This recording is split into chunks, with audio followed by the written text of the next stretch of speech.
This is your Homeplate podcast. Baseball from north to south.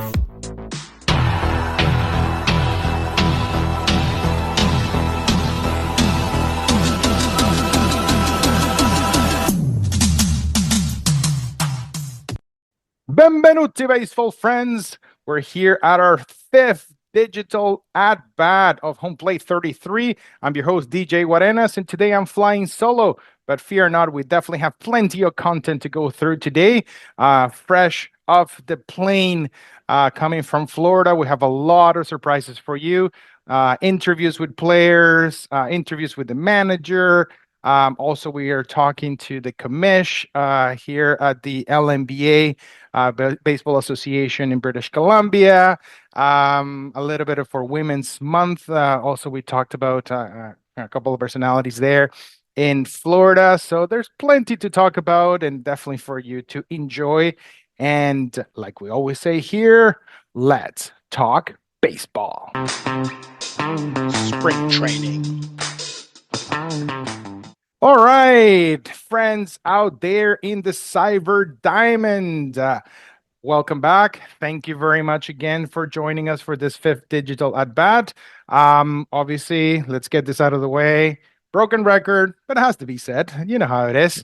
Like, subscribe, share, scream it to your neighbors. Do everything that you can to follow if you like this content. Obviously, the information is at the bottom. If you want to follow us on Instagram, homeplate.33 on Instagram, and we'll also in every platform that you can imagine on for podcasts. Apple Podcasts and everything in between. So if you're listening to us, that means you actually got there. So that's absolutely critical there. And YouTube, if you actually want to see my face and you want to see the awesome picture that took of Bryce Harper just about to take an at-bat at spring training. Pretty cool pic. Definitely like us and follow us so we can actually continue bringing you awesome content and awesome surprises like we're going to actually discuss in our All-Star break. So obviously we're here at the spring training section where we're going to dissect the summary of what we're going to be talking about. So here today we're going to be talking about the projections for the 2025 season that is just about to start. Those Tokyo games, even though they counted, I don't know. Official day is actually this week. We're just days away from the official opening day. It should be a holiday. Alex and I talked about it in the past. Definitely should be a national holiday because I know baseball, it's the summer sport. So next thing that we're going to be talking about the top 30 fantasy players for those of you that do your fantasy drafts at the last minute, or those ones that are looking to trade between your fantasy leagues. So we're going to discuss the top 30 players in fantasy baseball. Then after that, we're going to be talking in the All-Star break. We're going to talk about some surprises and some connections that we made during our visit to spring training in Florida. A few discount codes that I got for you, so for you to actually share with your friends, family, and everything in between to get baseball gear and geared up for next season. Then after that, we're going to be discussing some of the interviews that we did with some big personalities in Florida, like Buck Martinez. We also talked about things that had to do with the awesome tournament that's coming at the very beginning of next year, which is the World Baseball Classic 2026. That's going to be hosted in Florida, Asia, Puerto Rico. So we have some insight there from some big personalities of the game. Then in the outside the lines, we're going to be talking about the Women's Month with Siera Santos from MLB Network. The cool interview that we did with her, absolutely awesome vibe. Thanks again, Siera, if you're listening to this podcast. Thank you very much. You were absolutely awesome in that interview. And last but not least, obviously, we're going to discuss what our trivia question of the day would actually be for today. And that question is, who is the shortest backstop or catcher in the major leagues for the last 20 years? I'll repeat that. Who is the shortest catcher that has played in a major league game or a major league catcher in the last 20 years? Do not Google it. That's cheating. And no, it's not Altuve. At 5'6", it's not Altuve. But definitely that's our question of the day. And last but not least, we are going to get ready for opening day, where we're going to be dissecting the projections for 2025 between each and every one of the sessions. We'll be right back. Opening day. All right. We're here at opening day. And what are we going to talk about here? We're going to talk about the predictions for this 2025 season. And we're going to be talking about those division by division in terms of what we think, which ones would be the ones to look at, the ones to watch up close, the sleepers, a little bit of this, a little bit of that. It's definitely what help us enjoy the game more and more and more going into the postseason. Because I know this year, I think it's one of those seasons that put in the Dodgers aside. They're very, very close divisions. And we're obviously going to start with the American League. And of course, we have to start with the juggernaut of the division, which is the American League East, which is always a bloodbath. Obviously, the Yankees, until about 2 weeks ago, were the favorites to run with that division. But what's happened? Like everything else, it's not a sprint; it's a marathon. Two of their major arms, Garrett Cole and went down. Also, Giancarlo Stanton went down as well. They had two more pitchers go down, and that absolutely destroyed their initial odds of running with the division. So, who is the runner-up or the leader of this projection in terms of the American League East? Well, in my personal opinion, putting fandom aside, I think the Boston Red Sox are looking insanely dangerous with the addition of their Garrett Crochet. And obviously, with the falter of the New York Yankees, they have nothing to lose. They have added enough pieces to make sure that they compete in the league. They definitely have enough pitching. They have a few pitchers on the way. They have our oldest Chapman that was officially crowned the closer for this year. So, in my opinion, that's a team to beat. Of course, depending what happens with Gunnar Henderson and their crew, which Gunnar Henderson just went down with an injury a couple of days ago. Baltimore will be right there with Boston. In my opinion, they're going to be 1-2, at least to start this beginning of the season. In terms of the rest, obviously you have the Yankees, Blue Jays, and Rays. In my opinion, the Rays, obviously the Rays are the Rays. They're definitely going to be around every single year, regardless of whatever anybody says and nobody believes in them. They're always going to be around and fighting and making your life absolutely miserable, especially for the Blue Jays when they're playing Tropicana Field. But guess what? They're not playing at Tropicana Field this year, so things might be different. They have officially transformed George Steinbrenner Field into the home of the Tampa Bay Rays. But don't be fooled. They're going to also play home games away from Tampa. So that can be a good thing, can be a bad thing, because obviously playing in Tampa, they're going to have the more fan support when they play at home. So it can be a boost, or it can be a lot of pressure for some of the players. So the Rays are going to be a wild card in terms of we don't know where to go.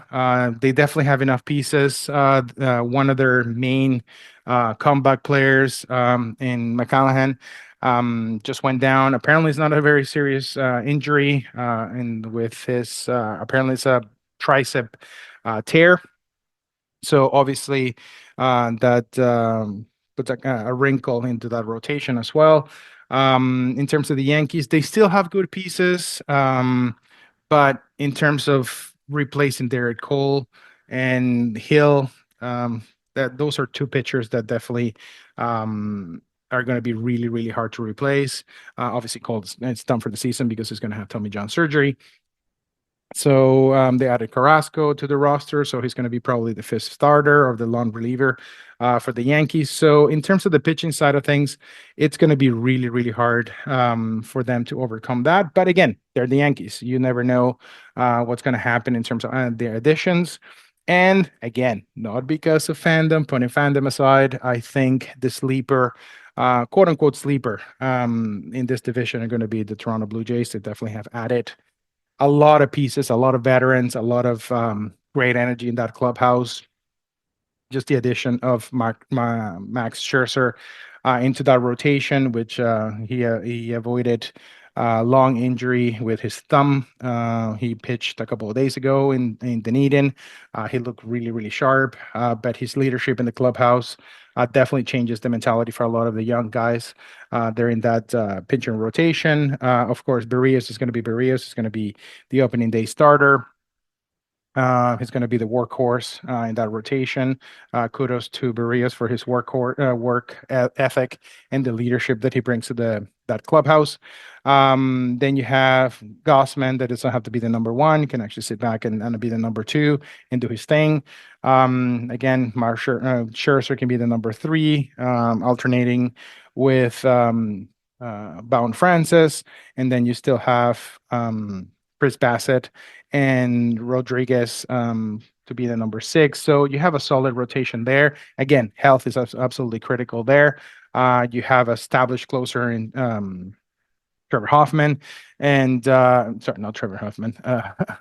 The other Hoffman. And you have Jimmy Garcia to actually be the setup there. So they definitely have the way, way, way more depth that they had last couple of years. And you had two key elements, regardless of whatever happened to their contracts. You have Vladdy and Bo, both of them going into the free agency next year. They're ready to actually put massive numbers. You're going to listen to Bo talk about their approach this year. So we'll have that later on in the podcast, so you can listen to what he told us about things. We talked to Vladdy, but it's in Spanish, so and the whole translation part of it is a little bit tricky there. But if you go to Homeplate 33, the captions are actually on there, so you can always watch that interview with Vladdy. But again, just to recap, in the American League East, it's going to be a bloodbath.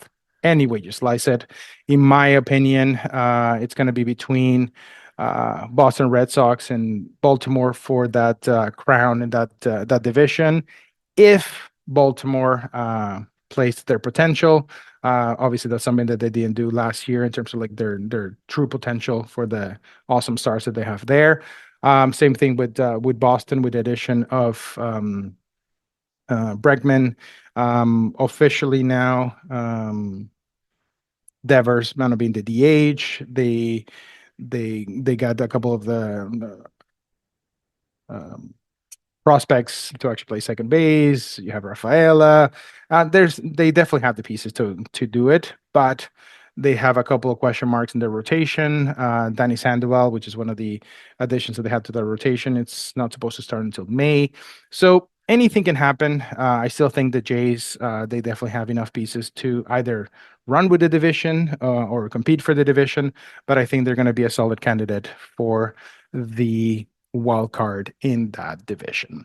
So moving on to the American League Central, like always, the Minnesota Twins are the favorite in that particular division. In my opinion, they might be the favorites on paper.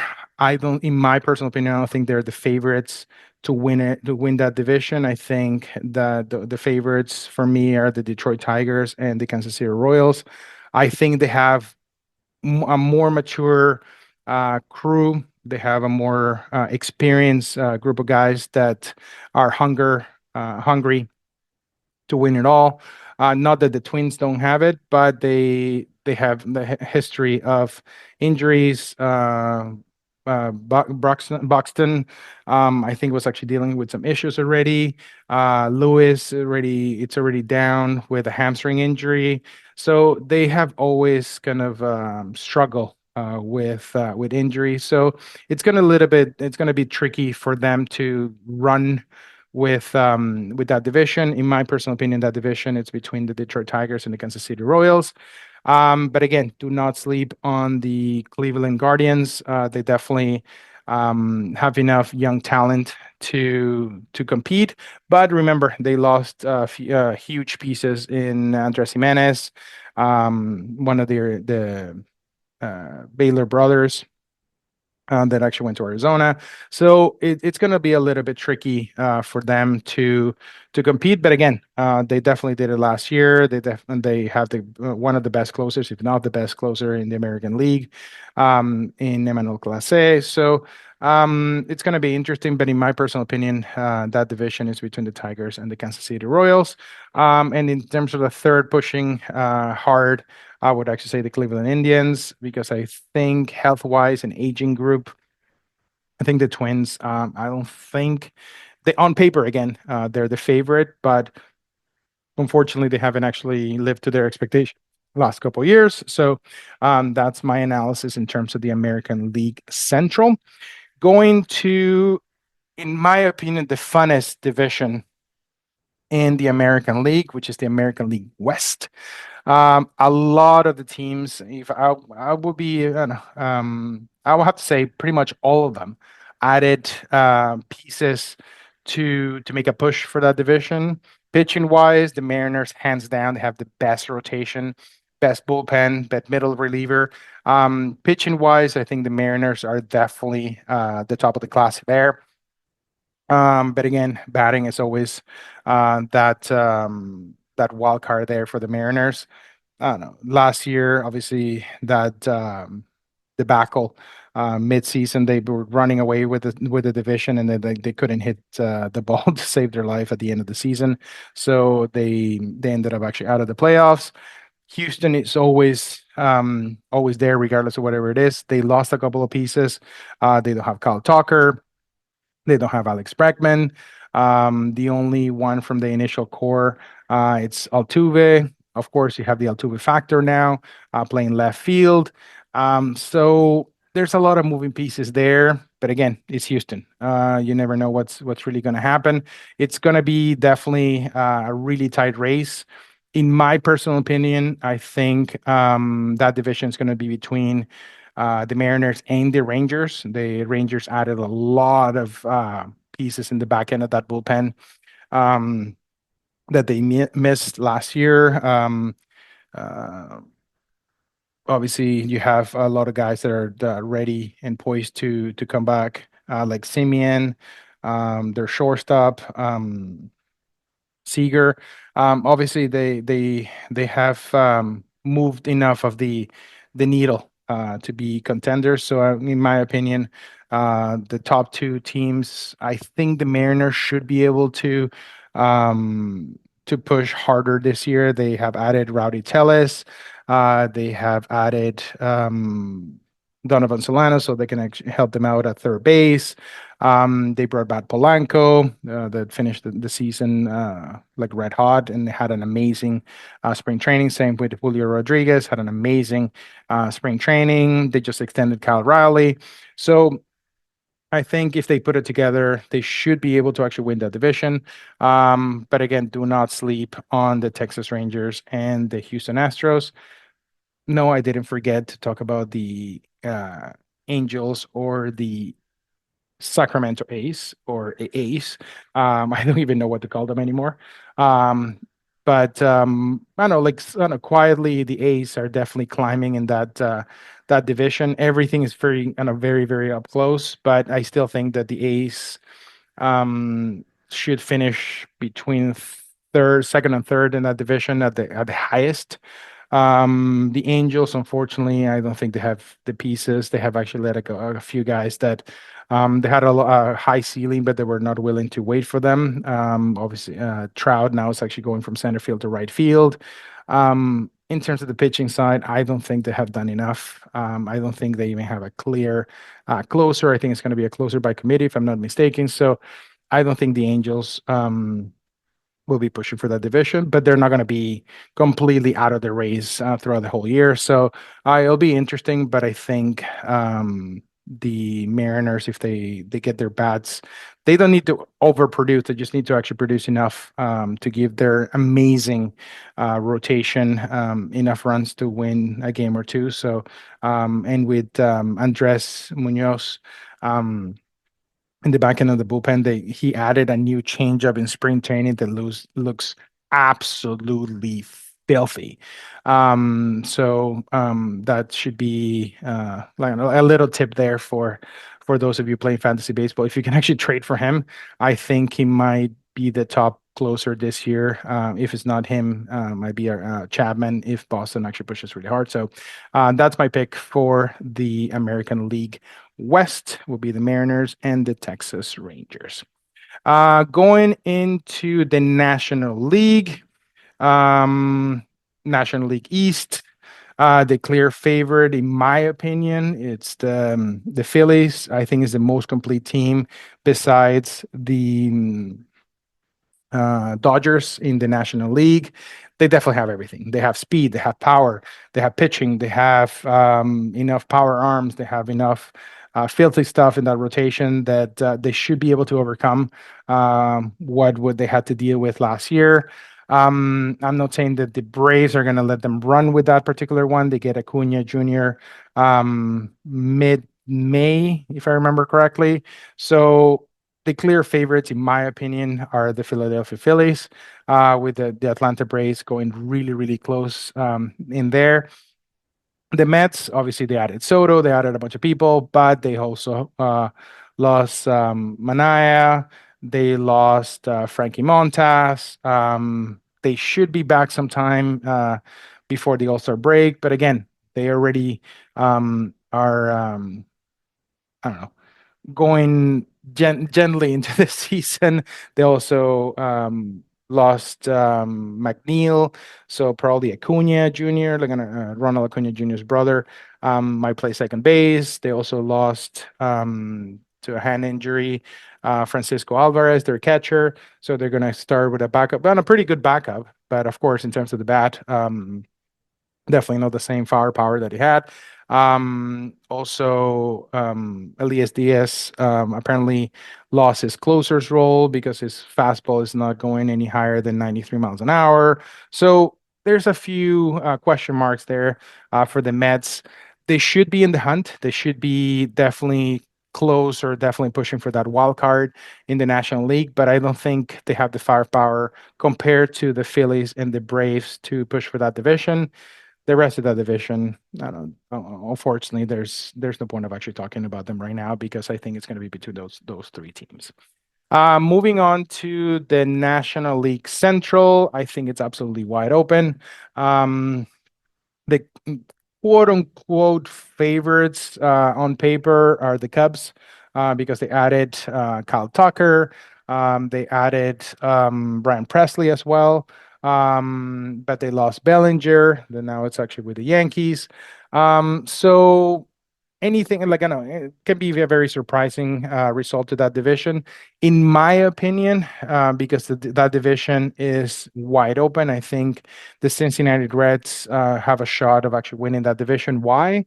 Because of the additions they have actually done on and off the field, bringing Terry Francona to be the leader in that clubhouse. I don't know what he puts in the water, but he definitely gets the best out of the those guys every time he's actually leading that bench. They have Hunter Green as the top of that rotation. So I think the Reds should be a good bet, especially for those of you that like to bet on the total wins. I think last time I checked, they were at 77 wins. In terms of like the over and under, I think that might be a good bet. I think there'll be closer to like 85, 90 wins maybe in that division. Maybe not 90, but about 85 wins, give or take, fighting with the Cubs. So I think it's going to be pretty interesting that division. anything can happen in that division. I think there's other ones that might make a push, like maybe the Pirates. I don't know, obviously, the Marlins are definitely not going anywhere in that division, unfortunately. Obviously, they're not in the same division, but in terms of pushing for the wild card, I don't think so. I think the Pirates are just 1 year away. They definitely have a lot of talent, but I think they're just 1 year away. I don't think they're ready for this season. But I mean, anything can actually happen there. And last but not least, the one that people want to talk about, but not really want to talk about it, which is the National League West. I mean, pretty obvious when you have a rotation of like 10 stars in that particular rotation. You have the LA Dodgers with Shohei Ohtani, Mookie Betts, Blake Snell, Glasnow, you name it. And when you definitely have eight proven starters ready to go, and then you still are waiting for Clayton Kershaw to actually pitch for you at some point. And no, no, how can you not be the front runner? But again, anything can happen. Health is actually critical, but when you have backup after backup, backup after backup that can hit a home run at any given time, it's hard not to think about them as um the lead of the class, but there hasn't been a back-to-back world championships in a long time. So do they have the pieces? Hell yeah. But they still have to do it. They have to go out and do it. But that division is actually a very complicated one. Beyond that point, in terms of pushing for the wild card, a lot of people are sleeping on the San Francisco Giants. I think they definitely have enough pitching to make a push. Remember, they get Verlander. I think Robbie Ray is going to make a comeback. So you have Verlander, Robbie Ray, Webb. So you have a few guys that definitely can make a difference there. The only one that I don't see pushing too hard would be the Colorado Rockies. Sorry, Colorado, but I don't see it in that particular division. But you have the D-backs that they have an unbelievable rotation. They had a big blow a couple of days ago in Jordan Montgomery that's going to have Tommy John surgery, so they lose their fifth starter. But I think they have enough depth to cover that. So, in my opinion, it's going to be 1-2 Dodgers, D-backs in that particular division, with the D-backs taking the wild card spot. But you have San Diego and San Francisco that definitely can make that push. I think San Diego might make a push, but at the same time, depending how they start, they might be sellers at the deadline. They have a lot of pitchers and position players that are in their last year of their contract, and that's very well known that obviously they're having financial issues in terms of the fight for control of that team. Even though they have assigned somebody to be in control of that team, there's still internal fighting there. So Dylan Cease might be in a different team by the All-Star break. Even Japanese pitcher. Ah, anyway, there might be King might be traded as well, even though he's an opening day starter. So a lot of moving pieces there. So there's a lot of things that can happen in that division. So just to recap, from high level, division by division. So American League East, I have the Boston Red Sox winning it with the Blue Jays right behind them, fighting with the Baltimore Orioles for that second spot. In terms of the Central, I have the Tigers and Kansas City Royals fighting for that first spot, with Minnesota and Cleveland fighting for the next. American League West, I have the Rangers and the Mariners fighting for top spot there, with Houston obviously chasing there like a racehorse right there to see who actually falters, and so they can actually take that spot. Going into the National League East, Phillies are there to win it all, in my opinion. They have enough pieces to do that, but of course the Braves are there and they get Strider back. So I think they definitely will be another fight between those two. And then obviously the Mets, when they get their pieces back, they might make a push. In my opinion, it's going to be more of a wildcard push than a division push. In terms of the Central, I think the Reds will come out on top in that particular division. It's wide open. So between the Reds and the Cubs, in my opinion. And last but not least, the National League West, in my opinion, between the Dodgers and the D-backs. So that's in terms of the summary. What I think for each and one of the division. So nice and quick, dirty. What my opinion is, and that concludes our opening day section, and we're going to go into our regular season when we'll go over the top 30 fantasy baseball picks, in my opinion, based on my research and whatnot. So hopefully you like it. Hopefully it's not too late for those of you that actually play fantasy baseball. We'll be right back. Regular season. All right. So we are here in the regular season, and we're going to talk about the top fantasy picks for 2025. And again, remember, this about player performance, injuries. This can actually change at any given time, but in my opinion, based on some of the research that I've actually done based on Yahoo Fantasy, Major League Baseball, ChatGPT, a little bit of everything. So these are the top 30 picks based on what I actually see there. No surprise to anybody. Number one, it's the alien, out of this world Japanese phenom, Shohei Ohtani. Of course, remember Ohtani is a two-player pick in any fantasy. You're going to have it as DH. It's still going to show up as a pitcher, but chances are he won't pitch until the second half of the season. So I wouldn't pick him. But again, if you can actually afford it and leave it on your bench as a pitcher, I don't know if he pitches, I wouldn't be surprised if he gets you 10 wins, but I would stay away from that. But definitely the DH side of it, I don't know, you'll probably steal another 60, I don't know, 60 bases. So no argument there.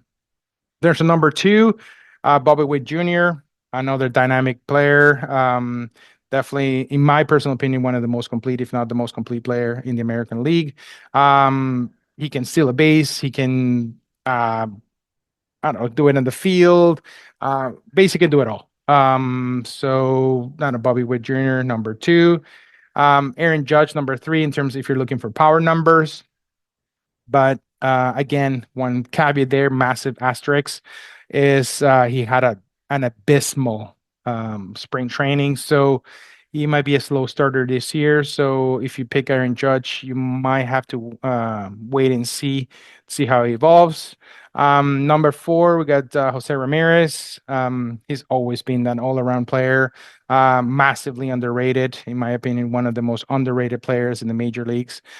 He's always there doing the job, taking one for the team. So definitely one of those guys that if you have the chance to be your third baseman or at least the H for your fantasy team, absolutely would actually go there.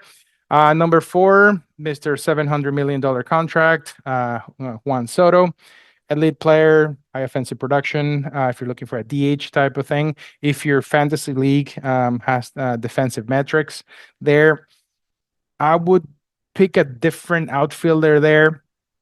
If you can, I would actually use him most as a DH. But again, top player everywhere you like it. There's a reason why he got $700 million.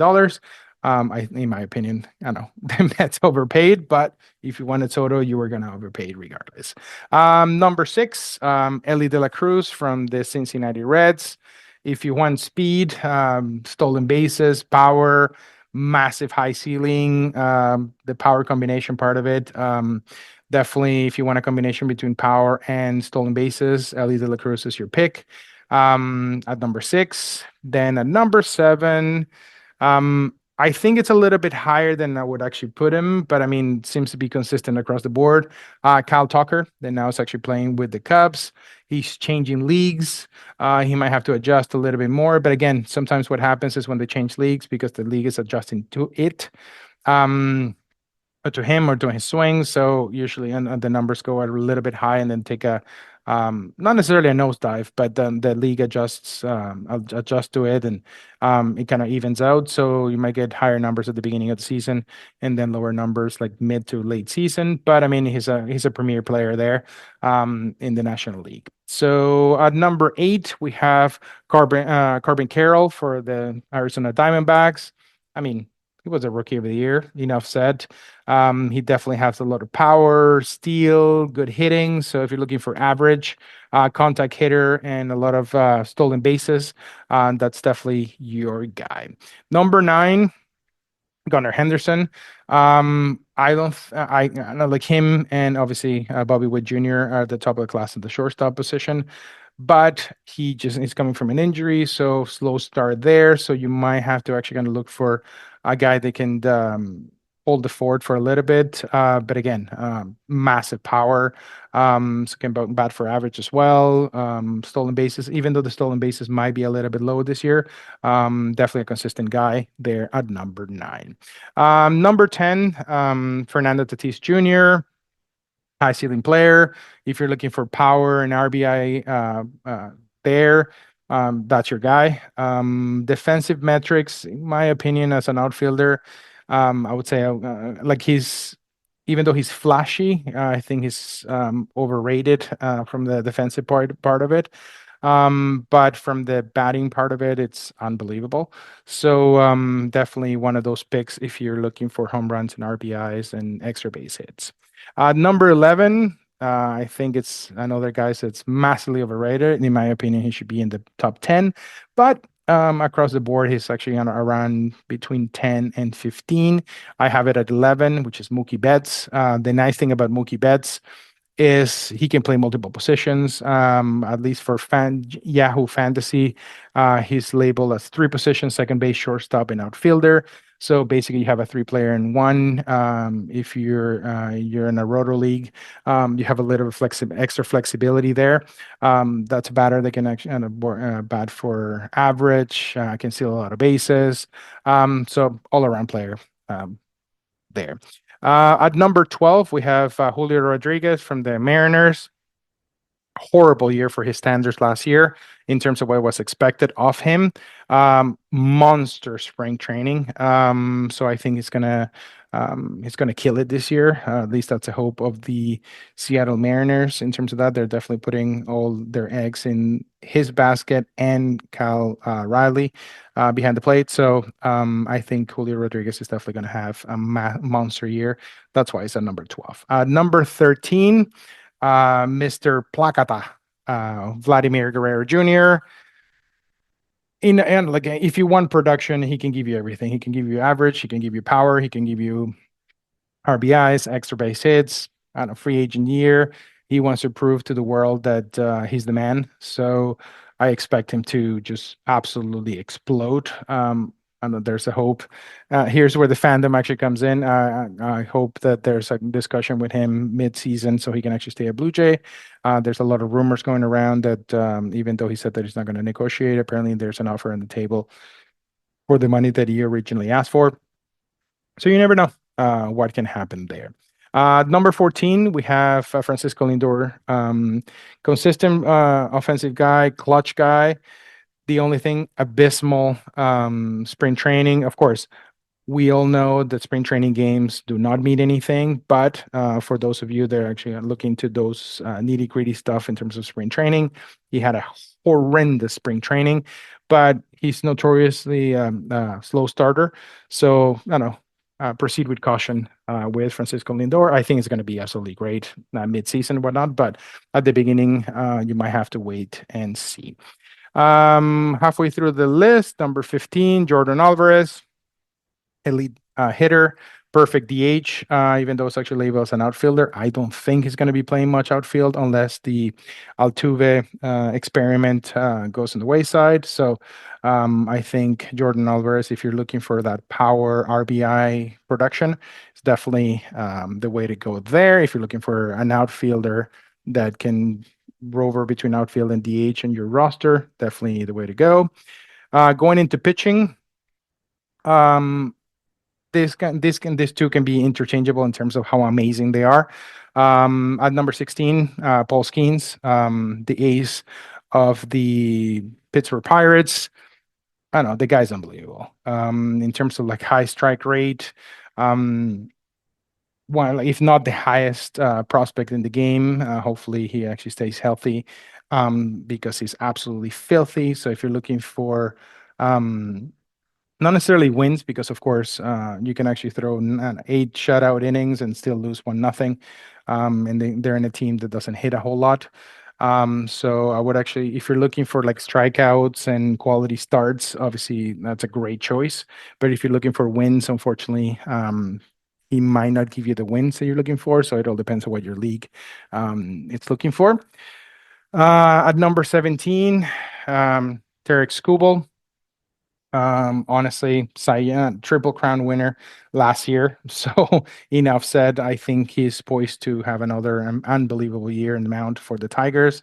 I think he's going to be the key again for the Tigers to push for the division, not a wild card, but for the division. So if he pitches the same way he's pitched last year and the last couple of years, he'll be your best option in terms of wins, strikeouts. In ERA. So Tarek Skubal, number 17. At number 18, massive prospect with high potential, came up last year with the Brewers. We have Jackson Chorio. Uh, he's expected to steal at least 20 bases, hit 30 home runs. So all-around player if you're looking for an outfielder. He can actually be interchangeable between 18 and 20, 25, something like that. I have it at 18 because of the high potential that he has on the base path as well. So he definitely can help you out there. At number 19, have Bryce Harper. Again, when healthy, he's, I don't know, if not the best, one of the best hitters in baseball. So he can hit for power. He can hit for a lot of RBIs. He's definitely a clutch guy. And with the Phillies, they're going to have a lot of traffic in the bases this year. So if you're looking for RBI production, maybe not so much like a 40 home run guy, but if you're looking for a guy that can drive in 100 runs and hit you, I don't know, 25 doubles, that's definitely a safe bet there. At number 20, I got Zach Wheeler. In my opinion, one of the most reliable, high performance starting pitching on the National League. Definitely a little bit underrated when you have a triple crown winner like Sale was last year. But Zach Wheeler, definitely it's there because of his performance, not because of somebody said so. So he definitely has shown that he's one of the top, if not the top pitcher in the National League. At number 21, have Jaron Duran, uh, center fielder for the Red Sox, even though he might play left field, depending where Rafaela plays. If you're looking for speed, for stolen bases and extra base hits, a good option for you if you're looking for an outfielder at that point. Obviously, high ceiling on the hitting side of things. If you're looking at defensive metrics, another great pick there. Number 22, you got Trey Turner, another shortstop, especially for those of you that passed on Francisco Lindor. That was a little bit higher in the list. Speed, power threat. Of course, he had an abysmal start of the year last year, and then we saw what happened in Philly when everybody started cheering him instead of actually booing him, and definitely turned it around. So he became the player that everybody was expecting him to be in Philadelphia. So definitely a great pick for shortstop at that point. Then number 23, because of his consistency, MVP candidate almost every year, Mr. Freddie Freeman at first base. So next one in number 24, I would actually have Bo Bichette. Controversial pick in terms of the top 30. I think he had a horrendous year last year due to injuries, but I think this is the year where he's going to put it together. He's a free agent at the end of the year. So after talking to him, you can definitely tell that mentally he's ready to absolutely explode with the bat and be the player, the consistent player that he can actually be. Number 25, we have Jackson Merrill, center field for the Padres. Very young player. Anything can happen. Very volatile in terms of it can actually be amazing, or it can actually go into slump. So it's very, very streaky in terms of that, but definitely a high upside there if you're looking for an outfielder in the later rounds. At number 26, we have Ketel Marte. Had an amazing year last year. A good mix between speed and power. Also, if you're looking for defensive metrics, one of the good guys there at second base. Then you have at number 27, Austin Riley, third base. If you're looking for a power third baseman, they can actually do the job there. Austin Riley is definitely the way to go. He should be full strength with the Braves. I know he had a lot of injuries last year, but he seemed healthy in spring training and hitting bombs left and right this spring training. So I think it's a great option there. Number 28, a little bit lower just because I know a lot of position players actually go a little bit higher in the draft.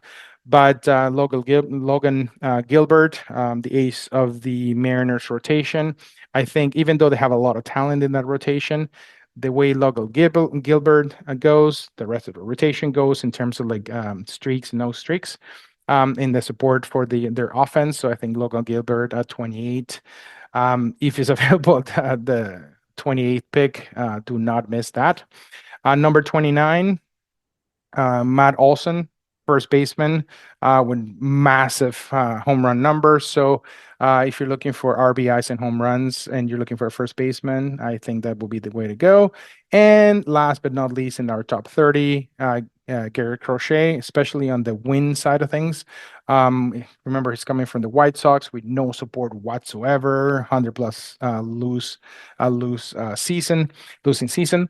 So now it goes to the Boston Red Sox, which they're poised to win at least 80 to 90 games, depending how their health goes. So Garrett Crochet will be a beneficiary of those wins. So those are my picks for the top 30 in the fantasy draft. Hopefully those actually help. And if it's actually not too late for you guys to pick or trade or push for it. So hopefully that actually helps you in your picks. And with that, that concludes the regular season. And we're going to go into an all-star break, which is full of surprises. We have a few discount codes that found for you, and also the interview that we have with the commish of the LNBA in the Lower Mainland. We'll be right back. All-Star Break. All right. Then we are here at the All-Star Break. First thing that I'm actually going to give you, it's the hint, like we always do in this particular section of our trivia question of the day.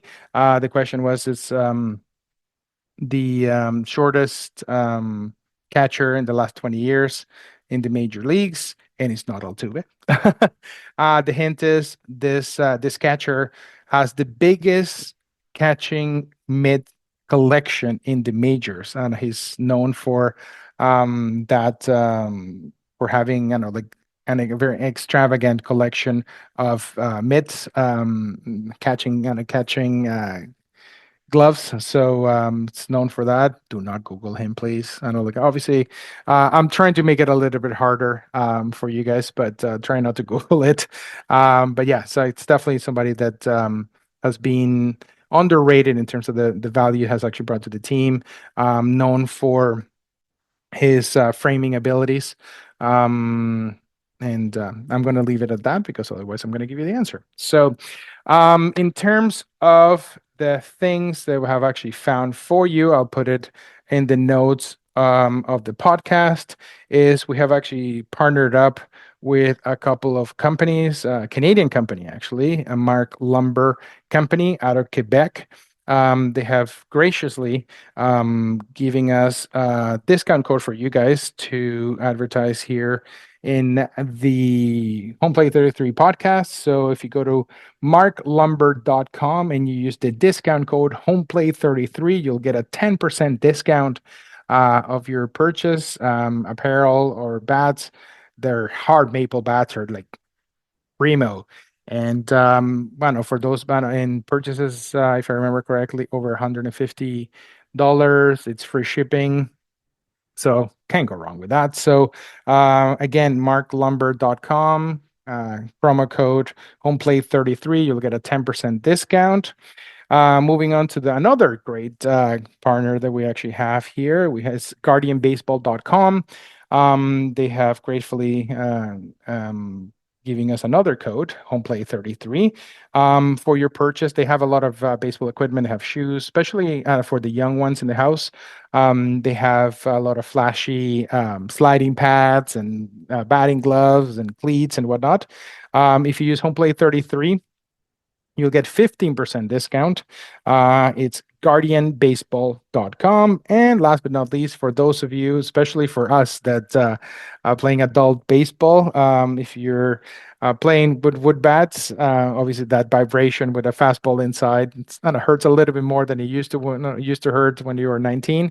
So the people of launchpadthumbguard.com, if you use the code DOMINGO, which is my name, DOMINGO, you'll get a 10% discount on their thumb guard. So launchpadthumbguard.com, code Domingo, DOMINGO, and you'll get a 10% discount on your purchase.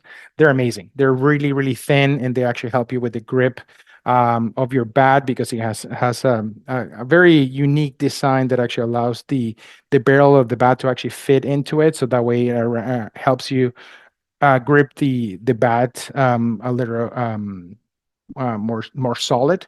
So definitely, good to check it out. I definitely will put it in the notes of the podcast. And again, in the All-Star break section, we always talk about the local initiatives in especially in the Lower Mainland. And up next, I'll play the interview that we had with the commissioner of the Lower Mainland Baseball Association, the LMBA. What we went to the general meeting this past week, and we discussed in terms of the future of the LMBA, what the LMBA is doing with the development of the umpires, and a little bit more for you to enjoy this league. So up next, I'll play that interview for you. I hope you enjoy it. And after the interview, we'll come back with the trade deadline. Enjoy.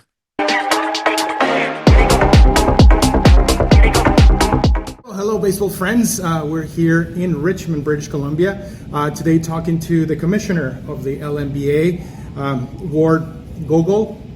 And we just finished the general meeting right before the beginning of the season, and wanted him himself to talk to us about the league and the growth that they've actually had the league in this year, and what's in stock for it.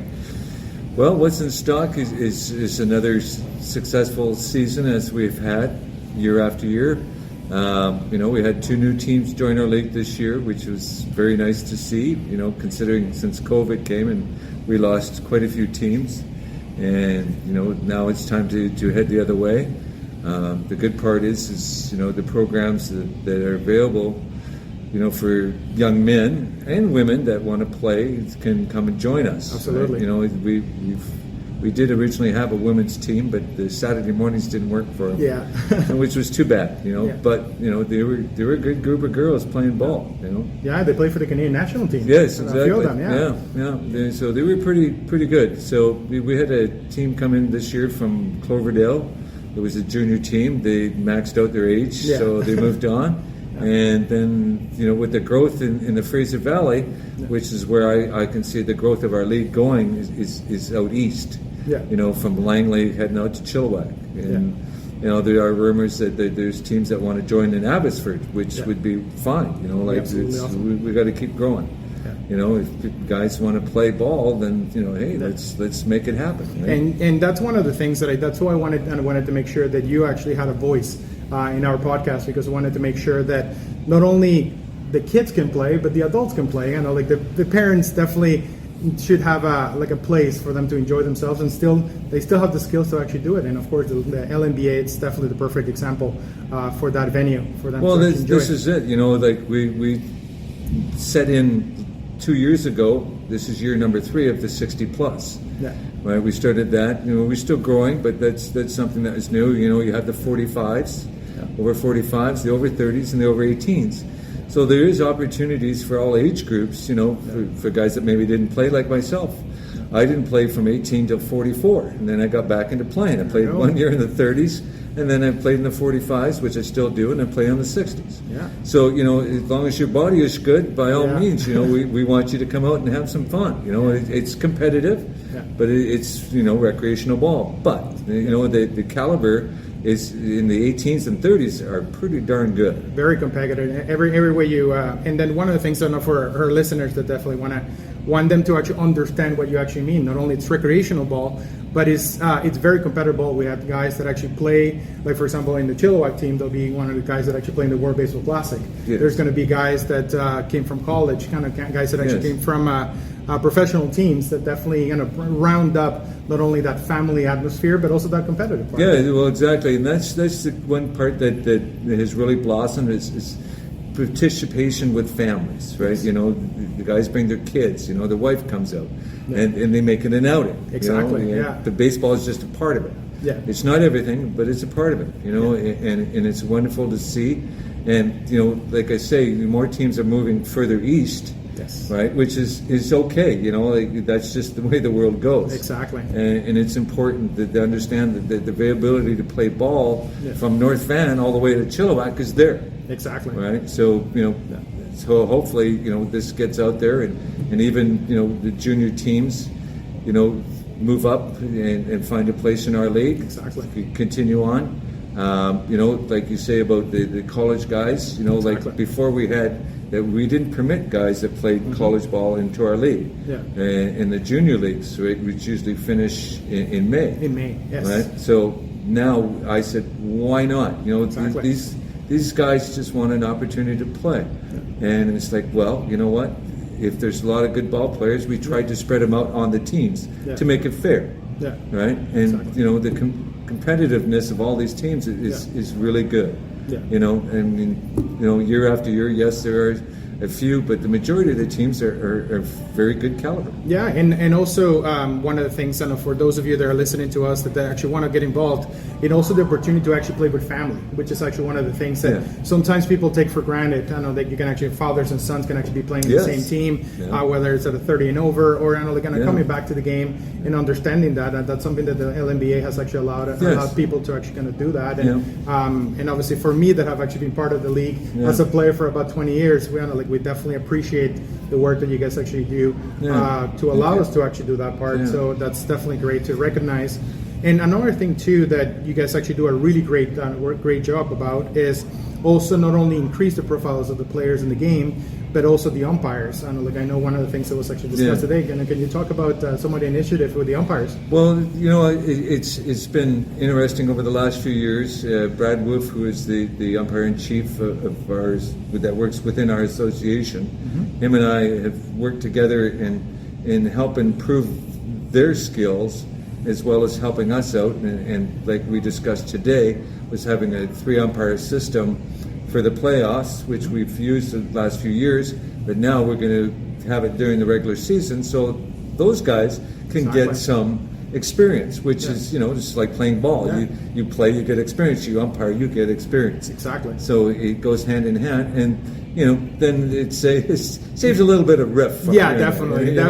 So that's why it's important that we work together with everybody. Absolutely. And I believe the LNBA always has since its inception in 1994. Which Mr. Dan Taylor was in charge of for a great many years and did a fabulous job. Shout out to Dan. Definitely has definitely going to put us in the map. That's exactly. For sure. Yeah. Mr. Burnaby. Mr. Burnaby. That's for sure. Yeah. So it's been a good relationship, and it will continue on. Absolutely. And hopefully we can just keep growing. Yeah. We don't have to expand to any strange. We don't have to go all the way to we don't have to. We just need to know that we're available to have teams come in our league or players that are looking for teams. Yeah. I try to find every player at least a chance to go out and try out and see what they have. Absolutely. Right. And one of the things, and as the commissioner actually just mentioned, even if you don't have a team itself, you can always actually register and actually be part of the team. They can actually make that connection between you and the teams, so you can actually kind of experience everything that this league has to offer, whether it's on the 18 and over, 45 and over, or the 60 and over. I know there's always a place for baseball to be played all over the Lower Mainland. Commissioner, thank you very much to Achiano spending a couple of times for us in the Homeplate 33 podcast. We'll make sure to broadcast as much information as we can for this league, because you guys have been a staple for baseball here in the Lower Mainland. Well, thank you very much, and I appreciate it. And yes, come join us. Thank you very much. Trade deadline. All right. Well, we are in the trade deadline. Well, in this section, first of all, I hope you enjoyed that interview with the commish of the LMBA, the Lower Mainland Baseball League. They're doing amazing things for the community, like you heard in the previous during the meeting or the interview that we had with him. There's baseball for everybody, 18 and over, 30 and over, 45 and over, and 60 and over. So if you really want to play baseball until they kind of tell you, hey, buddy, ain't gonna happen, you have a place to do it here in the Lower Mainland. So here in the trade deadline, I'm going to share with you some of the great experiences that it was a pleasure to have in spring training. So discussions that I had with Spencer Torkerson of the Detroit Tigers, with Bobby Shett, talking about his experience, how's he preparing for this year, and also asked these personalities about their experience or their hopes for the upcoming World Baseball Classic. Bobby Shett, for those of you that don't know, he has dual citizenship, or at least has the heritage part of it, so he can play for Brazil. His brother played for Brazil, and they qualified the World Baseball Classic. So we asked him about the possibility of him playing with his brother for his mother's home country. So hope you enjoyed that. We also talked to Mr. XGM Phillips, personality for the MLB Network. We talked about the defer phenomenon. We wanted to hear from him because he was the mastermind behind the Bobby Bonilla contract. So definitely an interesting interview there. And last but not least, one of the voices of the summer here in Canada, Mr. Buck Martinez. We had a side conversation with him while the Blue Jays were taking BP. Also a character always. I met him here in Vancouver when he visited the Vancouver Canadians, and I don't know, he remembered me, so I definitely am pretty happy about that. So and we had a really candid discussion in terms of the future of the Blue Jays, or what he expects of the Blue Jays with the additions that they had, and the World Baseball Classic in 2026. And also we'll have the interview that we had with and there's so many. So I'm just kind of blanking out here because I want to put them back to back. For you guys, we'll have the interview with the Iowa Meat Truck, one of the big prospects in the Blue Jays organization that was here in Vancouver a couple of years ago. He had a taste of Major League camp this year, so we had a conversation with him. Absolutely great guy, Peyton. So the Iowa Meat Truck, and also we talked to David Schneider, that he will also went through the Vancouver system here, and they're going to have a bobblehead this year. For those of you that are in Vancouver, they're going to give away his bobblehead, his and Stuart Veroa this year. So make sure you go to the Nat to actually pick up those classic bobbleheads. They're absolutely, I saw them the other day and they actually look really, really cool. So we have an interview with him. And then we'll transition into the postseason, where we will talk. We'll show you the talk that we had with Siera Santos from MLB Network.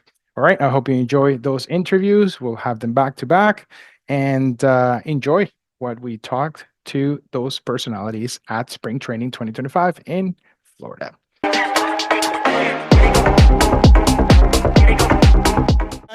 We're here on Homeplate 33, part of Honronero's team, and we're here in field level with Spencer Torkelson, first baseman for the Detroit Tigers. Spencer, the key thing for you for this season, what's your focus for this year in terms of what you want to improve to actually get to the next level? I think personally, I want to just be consistent. I want to be a hitter, not just power, but an all-around hitter.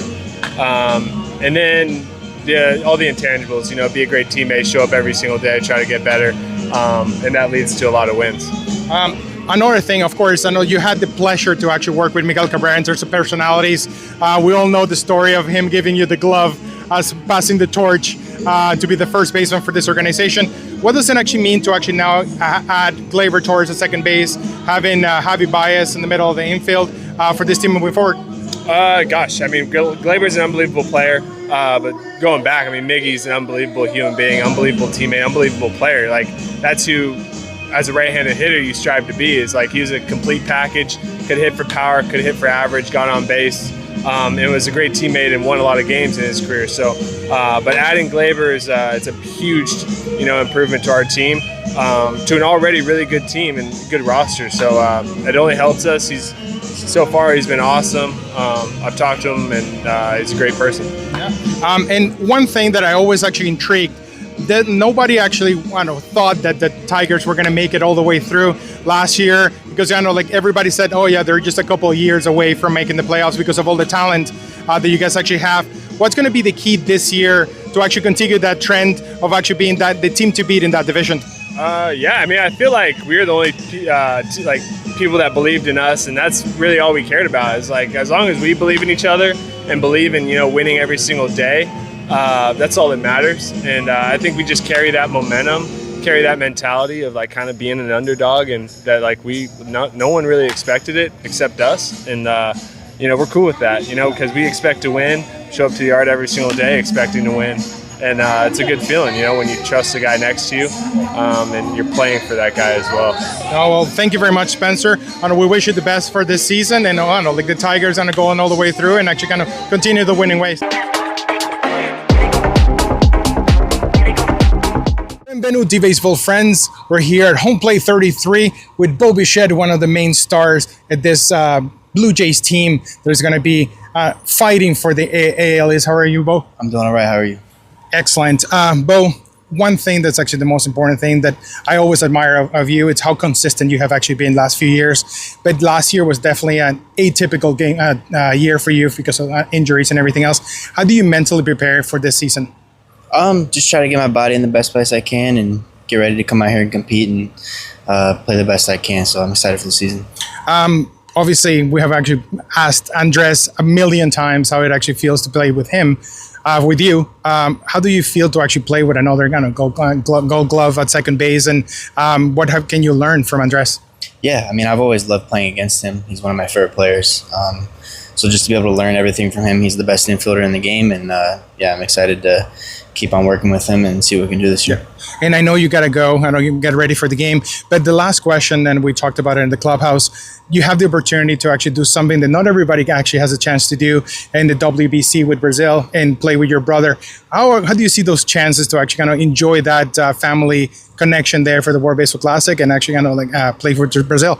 Yeah, it'll be fun. Represent my mom's country. I have some good friends on the team already, so I'm excited. It'll be a good time. Yeah, and the cameras are yours for the friends in Vancouver that actually be watching you, and they're always cheering for you.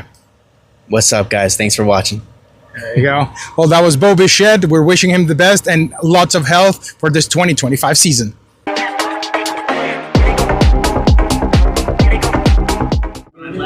Well, welcome to another session of Homeplate 33. We're here with ex-GM and MLB Network personality, Mr. Phillips. How are you doing? I'm doing great, thanks. Mr. Phillips, I just wanted to, obviously seeing you here in camp, I just wanted to see your take on all this team, especially the Blue Jays. They have added a lot of pieces, a lot of veterans into their lineup. And how do you see their chances here for this 2025 season? Well, I think the American League East is going to be very difficult, right? The Red Sox have made a lot of additions. The Yankees, although they didn't get Juan Soto, they pivoted and got very aggressive, bringing in Max Fried and Cody Bellinger, and are going to be very good and very competitive. Devin Williams at the end of the game. The Orioles have all the young talent. We know the Rays always can be very competitive. They've got a lot of healthy pitchers back in their rotation as well. And so I think it's going to be a tough division all the way around. And so I think they've got as much a chance as anybody else. I think all 5 teams could be really grouped together in battle. So I think the Blue Jays, I like the Santander acquisition. Andres Jimenez, a great defender. And so I think it's going to be 5 teams really duking it out in the division. And obviously, like one of the other teams that actually definitely improved was the Boston Red Sox. Like with the addition of Alex Bregman and Crochet. Obviously, that's going to be a juggernaut of a division.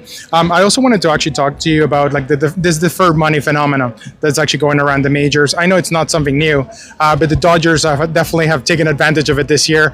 What do you think about like the National League kind of with that juggernaut of a team?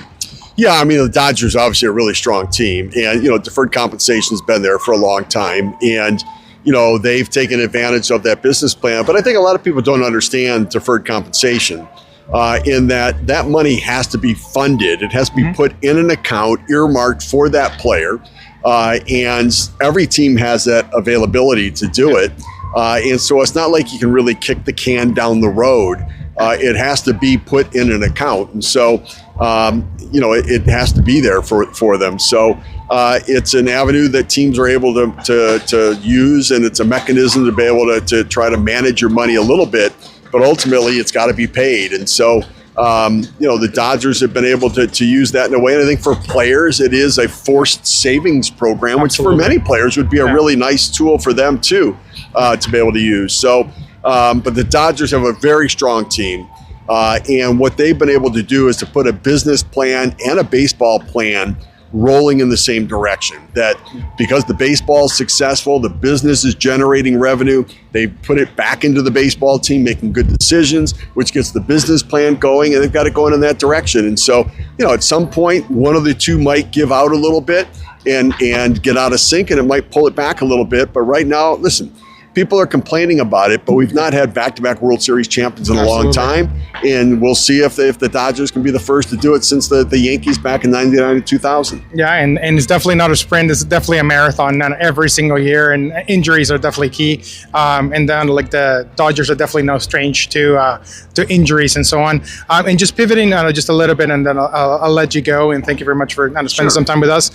It's about the WBC. We definitely have seen now the pride seems to be coming back for every single team. We're only 365 days away from it. What's your take on like the level of play that's we're to expect next year?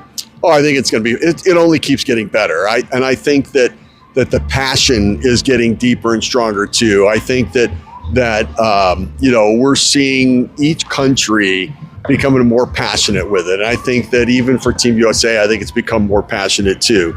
The quality of play with the Japanese players, as we see more Japanese stars come over here and dominate, then go back and play for their countries. I think the Dominican players and they're thriving in Venezuela and Puerto Rico. I think it's been fantastic. And so I love the WBC. I was broadcasting the first time we had it. I think it's been so good for the game and growing the game internationally. I see it continue to be a special part of what we have internationally, and I just can't wait for it to come up again. Yeah. Well, thank you very much. It's been a pleasure talking to you, and best of luck and everything else. Thank you so much. Thank you.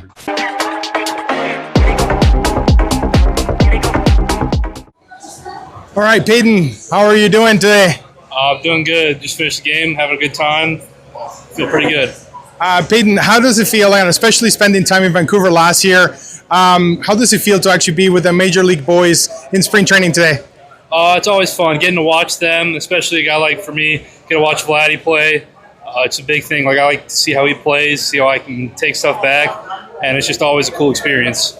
What's a key thing that you're taking right now from camp? I know you're still working on your craft. What's a key thing that you're getting out of this spring training to get ready for next season? I'm learning how to slow myself down, make everything seem slower, slow the game down, so then when it really starts to speed up, I can stay under control. And last question, what's the one thing that you're definitely going to miss out of Vancouver? Because you're definitely not coming back. You're just going out.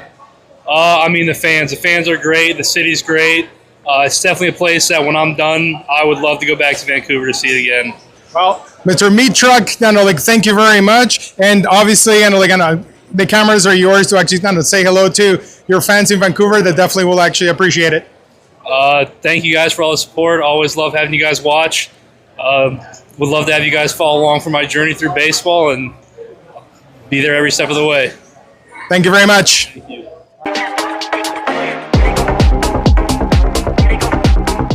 I need you in here, man. Come on. There you go. Come on, let's go. Well, here's another session with Homeplate 33, and we're here with David Snyder, very known and also from the Vancouver area that actually went through Vancouver and exploded after that, having the nickname the Babe for a while there. How are you going, David? I'm good. Thanks for having me on. I appreciate it. Obviously, last year was a really tough one for you on the field, and obviously, things in the major leagues you always have to be adjusting. What's the key thing that you're working on camp right now to actually make those adjustments?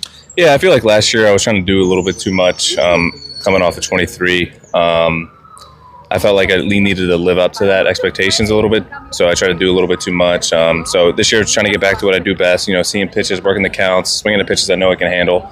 Obviously, my swing needed a little bit of adjustment, but I did fix that for sure. But it's basically just coming out swinging at good pitches. Big leaguers, they're definitely one of the best in the world when it comes to pitches, but they do make mistakes, so it's just being ready for those mistakes more often than absolutely not. You got to jump on those and actually make them pay. That's a key thing.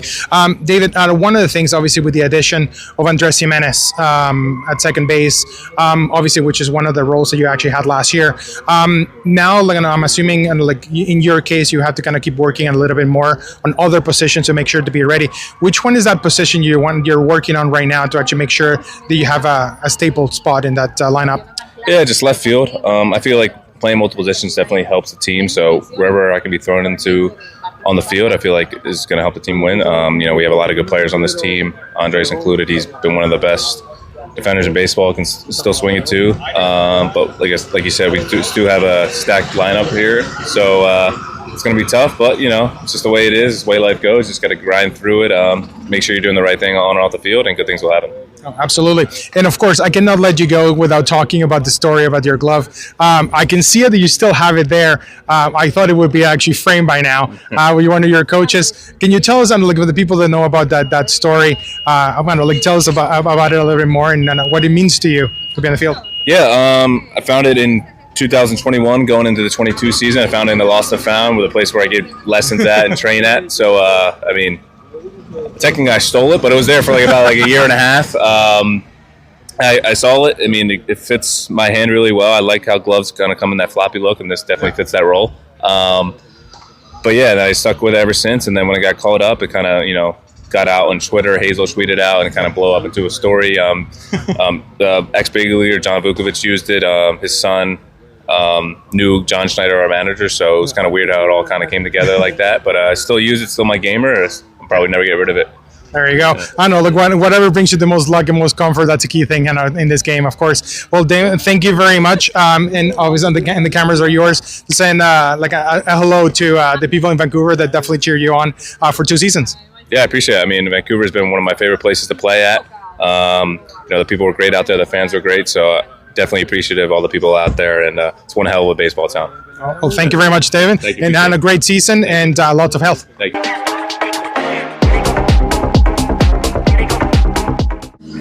Benvenuti, baseball friends. We got here George Springer, one of the key cornerstones of this offense for the Blue Jays. But now that we have a new partner in the outfield, how has that adjustment been for you?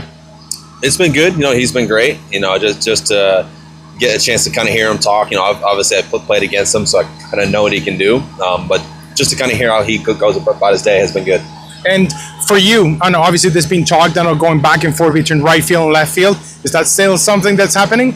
I'm playing left today, so I'll find out. Yeah, there you go. And one last question, I'll let you go. I know you got to go. Is in terms of the batting order, I know there's talk that you'll be hitting a little bit lower in the lineup, so you can actually produce a little bit more. I know it's been a bit of a struggle for you last couple of years, and we're definitely pushing for you to actually kind of move forward. How do you feel now that with that change in the lineup? I'm here for the boys. I'll do whatever. So, if he wants me to hit fourth, I'll hit fourth. So, I'm here for the boys. There you go. Yeah. Well, thank you very much, cool. George. Awesome. We wish you the best. Yeah, and go and get them. All right.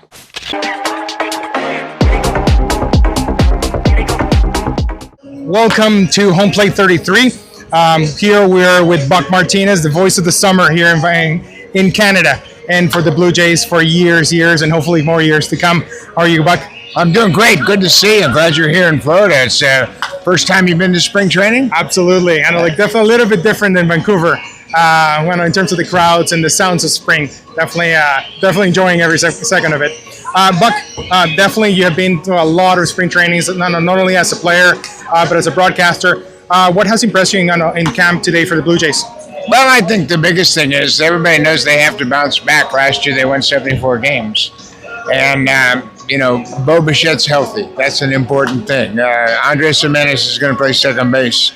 Last year, Spencer Horwitz made the most starts at second at 37 starts. So there are a lot of good things going on, including having Anthony Santander. 44 home runs a year ago. He's a switch hitter. He's going to hit behind Vladdy. So, the production's been down for the last couple of years in the home run department. So hopefully he'll bring that big bat that he had with the Orioles over here to Toronto. Yeah, definitely. I know, that was that power surge that Toronto definitely needs to scale to where they should actually be. One of the things that we actually noticed in camp, it's the chemistry that the team actually seems to actually be having. The people of the barrio, like they keep calling it. How have you seen that chemistry right now in camp? Well, this time of the year, everybody's optimistic. Everybody thinks they could win the World Series, but it is a good group of guys. And, the core has been here for a while now. Of course, Bo and Vladdy, they grew up here. Then you got Springer, who's been here for a few years. Bassett and Gosman have been here now a couple of years. Barrios is third year. So there's a lot of good things going on with this team. And I think that, with Alejandro Kirk now going to do the majority of the work behind the plate, they feel like this team has kind of come together and it's time for them to turn things around. Yeah, let's hope that is the case for Canada's team. And then switching gears, obviously one of the things that's happening right now are the qualifiers for the World Baseball Classic, because we're only 365 days away for the big event. What have you seen so far in the qualifiers, and what's in store for all of us for next year? Well, I haven't really paid close attention to the qualifiers, but I know it's my favorite event in baseball. I just think it's the purest form of baseball. You either win or you go home. Yep. And people understand how you play the game the right way to win, and I think it's a tremendous event. I've been involved in each and every one of them, first as a manager, then as a broadcaster. So it's actually one of my favorite things to do, and hopefully I'll get a chance to do it in 2026. Yeah, we'll definitely be following you around in terms of enjoying that voice that Canadian voice, because that's ours now. And obviously enjoying that power. What's the one thing that you love about that tournament in terms of, because a lot of people at the beginning, they kind of had their doubts about this tournament, but now they seem to have a little bit more of that country pride along the way. I think everybody understands how the players feel. When you think back to the last tournament, the last out, Shohei Ohtani pitching against his teammate Mike Trout. And that's what this tournament's all about. I think we have really learned to understand baseball is truly a worldwide sport now. No matter where you could play in Germany, you could play in Italy, you could play in Spain, and all of those people can play in the big leagues. So I think that's why it's such a pure sense of the word. And obviously, having done 2 tournaments in Japan, nobody loves baseball more than the Japanese baseball fans. So it's a tremendous event, and I think it's one of the highlights of the baseball season. Absolutely. Well, thank you, Buck. It's been an absolute pleasure, as always, talking to you. And we definitely wish you the best, and we'll be enjoying your voice one more year for the Blue Jays. Thank you very much. Good to see you. Postseason. All right, we get to the postseason. We're almost there, people. We're almost there. You're always there, and we definitely appreciate all your support for this podcast. I really hope you enjoyed. We definitely worked, and we did it with a lot of love in the spring training in Florida, and we definitely want to thank the Toronto Blue Jays and the Detroit Tigers for allowing us media access to the clubhouse and the field, and they were absolutely amazing the way they welcomed us, and they were, with definitely that Canadian hospitality. They were absolutely amazing. Another guy that definitely want to actually give a shout out to is Luis Hurtado, the bullpen catcher for the Toronto Blue Jays, a good friend of mine. That definitely one of those unsung heroes that is always there working tirelessly, getting the job done. Also, those guys that are in Vancouver that were actually working really hard to actually make the big club, they were absolutely amazing. And in this section, I definitely want to leave you guys with the interview that we did with Siera Santos, co-host of Intentional Talk of MLB Network. We talked to her about Women's History Month, and what they think about, I don't know, basically the career, all the key things about the Intentional Talk, which is one of my favorite shows. And what they think about, I don't know, the good, the bad, and the ugly about being a personality in TV. All right. Up next is that interview. I hope you enjoy it. And right after that, we'll come into the World Series in terms of a high-level summary of everything that we actually talked about and the answer to our trivia question. Enjoy.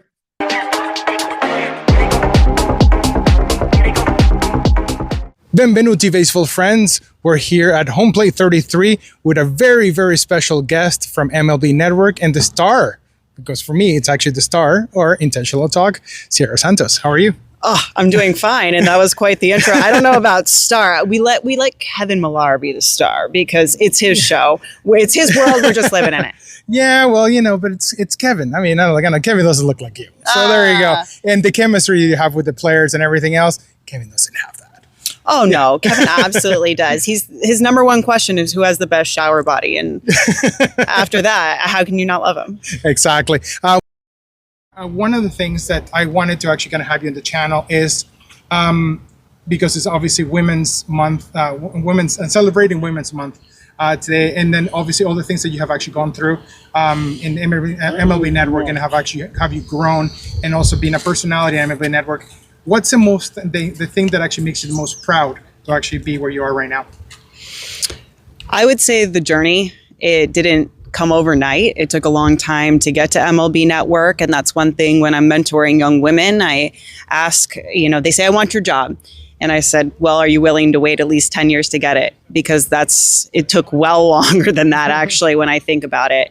But the thing that I'm the most proud of is at the network, I'm fully encouraged to be myself. I can be sassy and witty, and I can have my hoops big and my nails long, and my individuality is really celebrated there, and it's the best part of my job. Yeah, and that actually shows. I know, definitely that you look very comfortable where you are right now. And one of the things, and obviously the tough question, I definitely admire you from afar. But also, I can also see that, especially with the social media aspect of it, even though you do an amazing job of social media, in social media and on camera, there's always the haters. How do you deal with those? They say that you're not supposed to give them any attention or feed the trolls. I do occasionally. I don't think that, I think some people, maybe they're dealing with something in their own lives, and so potentially that's why they're going after me. I'm not really sure. But it also, sometimes you need to tell people that kind of language and disrespectful behavior isn't tolerated. And for me, I don't think that you should sit there and take it and take it and take it. I think that eventually you do have to stand up for yourself. And I know that that's not a popular way to go about it. Everyone says, oh, just block them, ignore it.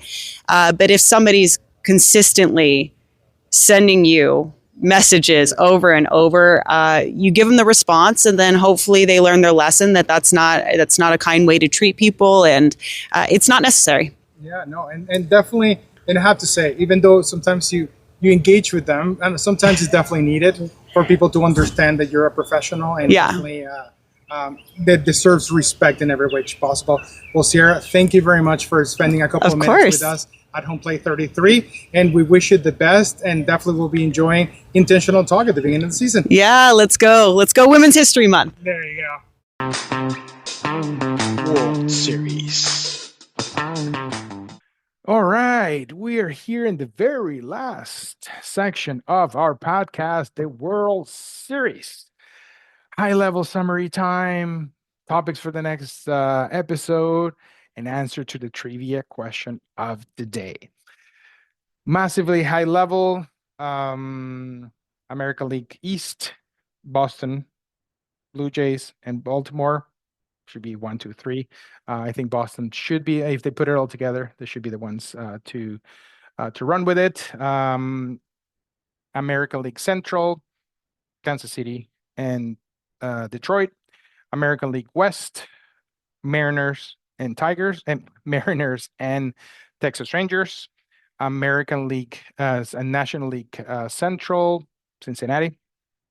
American National League East, Phillies and Atlanta Braves, and National League West, obviously the Dodgers and the D-backs going for that wild card spot.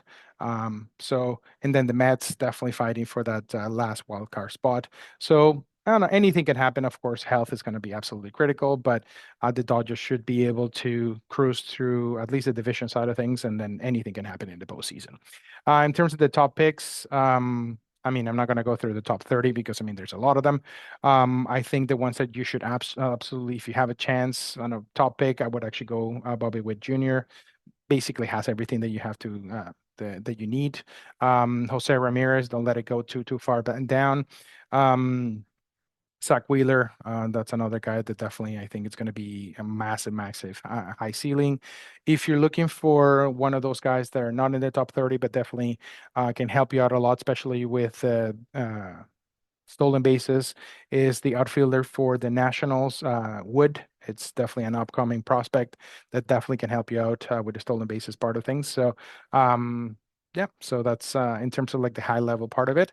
And in terms of the answer to, which probably know what the answer is, the shortest catcher in the last 20 years, again, it's not Altuve, and it's the third actually shortest player in the last 20 years, and not the shortest one to ever play Major League Baseball. The shortest one is actually 3'9". That happened in 1948 or something like that.